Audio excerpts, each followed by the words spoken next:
I am a huge fan of Hollow Knight, except the fact that it gives you the ability to double jump extremely late in the game. There is virtually nothing about it I didn't love. So as a fan of Hollow Knight and having tried some of the Hollow Knight clones that came out over the years and didn't get anywhere close to the quality of it, let me tell you with utmost confidence that from my 3 hours playthrough of the demo of Mio Memories in Orbit, this is what you've been waiting for. This game has all the potential to be the next Hollow Knight. You must think I'm an idiot. That is, apart from the actual next Hollow Knight, Silk Song of course. This is undoubtedly the best demo I played in the June Steam Next Fest, and this one definitely entered in my top 5 most anticipated upcoming games. Before we move forward though, let me be clear that every time I mention Hollow Knight in this video and how this game is similar to it, I don't mean that it's trying to blindly copy everything Hollow Knight did, but more like this game builds on the foundation and formula of Hollow Knight in the same way a good Soulsborne like Lies of P did on the Dark Souls and Bloodborne formula. It's not a clone by any means, it's a worthy successor. As this is a quick take on a demo, I'm not going to get into too much details. My intention in this video is to encourage you to try it out yourself. So let me just list the things that I loved about the game. The way the character moves is super smooth, and platforming in general feels amazing. There are these icy bits in places which make you slide and accelerate that you can utilize to jump higher and further to reach hard to reach places. It just feels so fine to slide on these icy roads followed by a timely jump and then landing wherever you want it to land, as if you're doing some kind of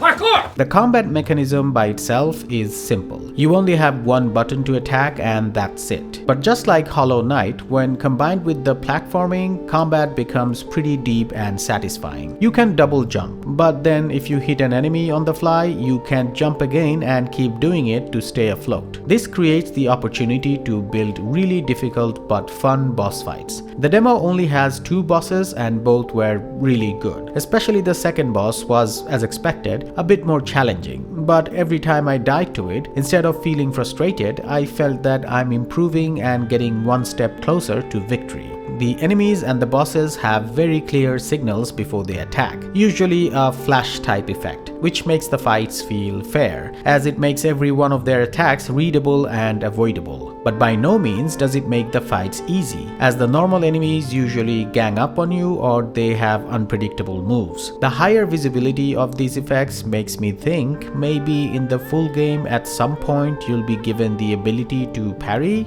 Let's see. Although you collect souls upon killing enemies, but when you die, you don't drop them at the place of your death. You literally just lose it. But there is a rather innovative way to not lose them upon death that I really liked, but I'm not going to spoil that here. Play the demo and find it out. There are mods you can find all over the world that give you different upgrades. It's very similar to how charms work in Hollow Knight. You have a certain equipment budget and different mods eat up different amount of that budget, so you must juggle between which mods you can use. You can increase this mod equipment budget as an upgrade you can buy from this vendor. I really like this feature as it allows for slightly different builds you can do in each playthrough. I, for example, chose to not be able to see the enemy's health bar in exchange of an extra health slot, which definitely helped me defeat the bosses, even though I could not see how close I was to killing them whenever I fought them. This lack of boss health information added an extra layer of tension and suspense during the boss fights, and I loved it.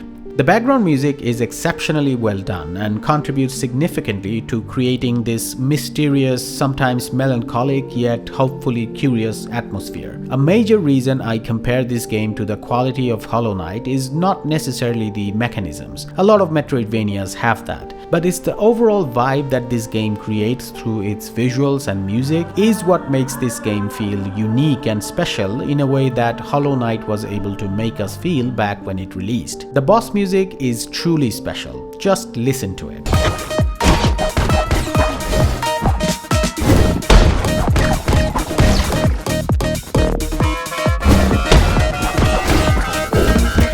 I have a lot more positive things to say about this game, but since it's just a demo, I'd like to hold on to my thoughts until the full release. I don't really have any negative thing to say about the game though. It ran just fine. I never had any crashes or encountered any bugs. Overall, based on my 3 hours with the game, my expectation for Mio Memories in Orbit is sky high. I truly hope the developers deliver. I put the link to its demo in the description, please try it out. If you're a fan of Metroidvanias, you would most definitely like it.